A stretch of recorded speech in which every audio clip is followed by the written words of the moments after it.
What's going on, everybody? I'm Adam. Thanks for hanging out with me again today. So this is another edition of kind of what's on the wall. So today we're going to take a look at two of, I guess what could be considered their comical lines of cars. They're just funny cars. You have the Farm King and the Wild Willy 2000, or Wild Willy 2 as it's often called. So both of these are on the WRO2 chassis. All of their chassis have some weird, letter, number, designation. But these are the WRO2, and there are a few different variants of that. This is WRO2, this is WRO2G, there's also a WRO2C and a CB. So there's a few different families of cars on this chassis. The Wild Willy 2 is on the WRO2. The G is only the Farm King and the Tumbling Bull and the Kumanon version of that as well. So the Tumbling Bull is a tractor. It's a red tractor. It doesn't have the cab on top. It's got the driver guy sitting on top. And then the Kumanon, and forgive me if I'm saying that wrong, is like a black version with kind of like a Japanese flair of like a little bear on it and stuff like that. I've only seen those in catalogs and stuff. I would love to have the Tumbling Bull version, but sadly, it's hard to come by. So for the other chassis, the C version was just for the Honda City Turbo.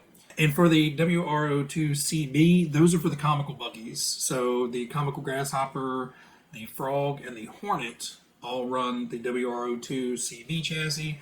Now, the Comical Avante and the Comical Hotshot, those are on the GFO1CB chassis, something like that, just because those are four-wheel drive versus two-wheel drives, and all the WRO2s are two-wheel drive. Okay, enough history. Let's talk about the trucks that I actually have and are actually in front of you. So I got the Wild Willy a while ago. I got a smoking deal on eBay auction for one. At the time, these weren't available in most retail stores, so I got lucky and got one on auction for like $150, which was way lower than what the normal ones were going. So I don't know what happened there. Somebody must have not seen the auction, but I got super lucky and got this one at a heck of a price. So these are very fun cars. They're not performance driven or anything like that. They all have friction shocks and are bouncy and jolty and dippy and divey, and that's the fun of them. They're not supposed to be high performance machines. They're all designed to wheelie.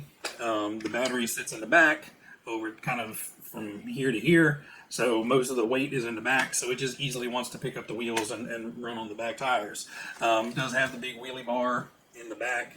And I know you can get different variants of this to kind of adjust the wheelie bar, but I think it's pretty much dead on where it's at. It'll pick itself up and unload if you give it too much gas, which is nice.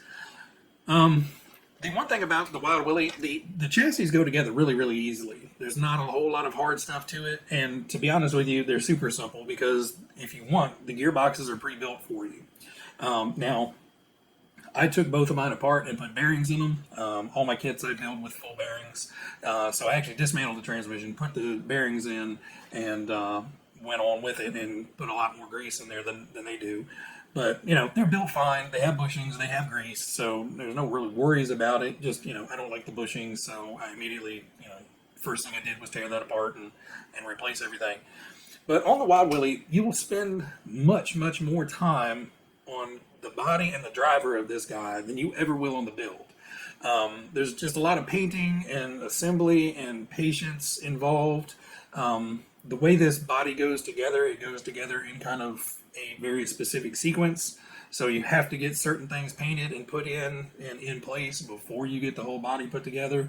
Decal wise, minimal decals, just, some small little tiny decals all over. And I think I actually put some extra ones on, some on the back of the seat that, just weren't there. But I went the extra mile, and all the little tiny rivets around here, I went in and individually dotted with a little tiny dot of silver. So it's, just adding little embellishments, but, the body just lends itself to that. It just, screams, keep adding details.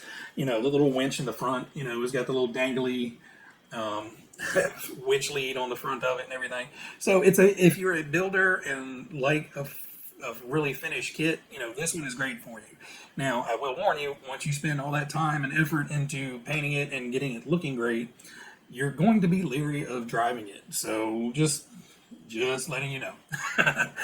When you first go out and drive it, you were terrified of wrecking it and ripping roll bars and lights and helmets and stuff off. But thankfully I have enough cars. I don't have to run this one very often, but I still take it out on occasion just to have fun. It's been quite a while, but yeah, the body work on this one, it depends on how much detail you want to put into it. If you just want to slap stickers on there and go, minimalistic. So depending on how much level of detail you want, you can see the little driver guy in there. Well, I'll put a picture up.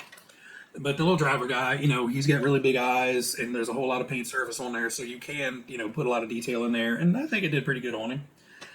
But overall, this one is, sadly, a lot of it is a shelf queen, just for, nostalgia and, having a cool looking little Wild Willy in the collection.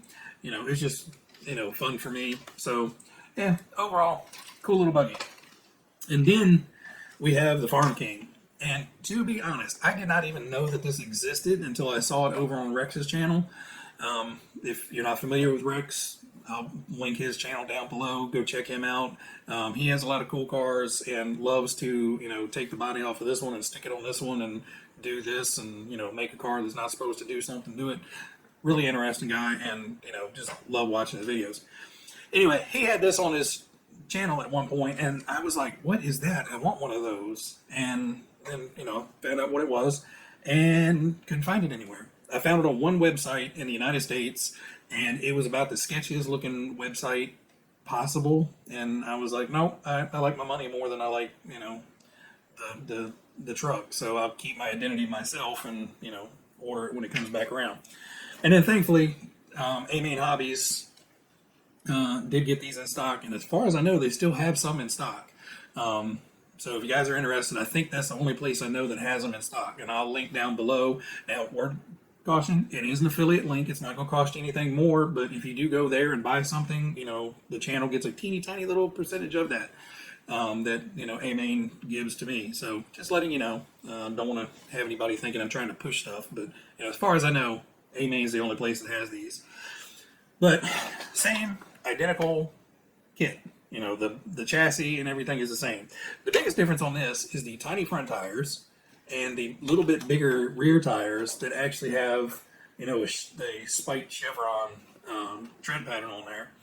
And, of course, the directional wheels in the back and the little 10 slots up front. To where, this just has the chrome kind of 10 slot wheels or 10 hole wheels, whatever. The only difficult thing about this is the body set, and it's not really hard. It's just trimming out all of this because everything is on some kind of weird, angle that, meets up with another angle. So it is a little tedious cutting the body out. Finishing it, no problem. You're just taping off the windows and just spraying everything, whatever color you want. The factory color is green, but I got a Kubota tractor, so I decided that I did leave it up to a vote, and the votes are pretty much tied for Team Green, Team Orange. There was a few reds and blues and stuff thrown in there as well, but, since I got a Kubota, I figured, why not have one that I can do wheelies on safely? But yeah, both of them are hilarious to watch. Like I said, they're both wheelie machines. So this one is built completely stock. So silver can motor, just generic electronics and everything. This one has the Sport Tune motor in there. So this one drives quick enough for what it is and does wheelies on demand. This one is kind of nutty and does way too many wheelies. Sometimes it's hard to control this one. Speed-wise, this one is way faster. The tires are slightly bigger and faster motor, so this one actually gets up and scoots pretty quickly. I just want to see what the difference would be with those with that motor in there. Both of them are on the stock friction shocks. There's really not a whole lot of travel, more in the back than the front, but overall it does fine. You're not going to be out there clearing a tabletop jump with this guy. Well, at least they're not meant for track running, but.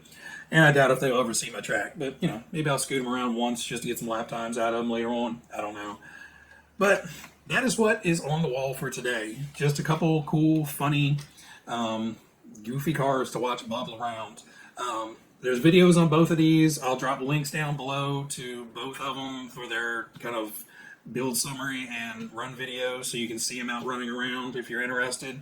If not, they'll probably end up back on the show at some point running around somewhere. But anyway, guys, I hope you enjoyed another quick installment. I thank you guys for stopping by and hanging out with me on your Sunday mornings or whenever you end up checking this video out. Everybody out there, everybody be happy, be healthy, be safe, and I will catch you guys next time.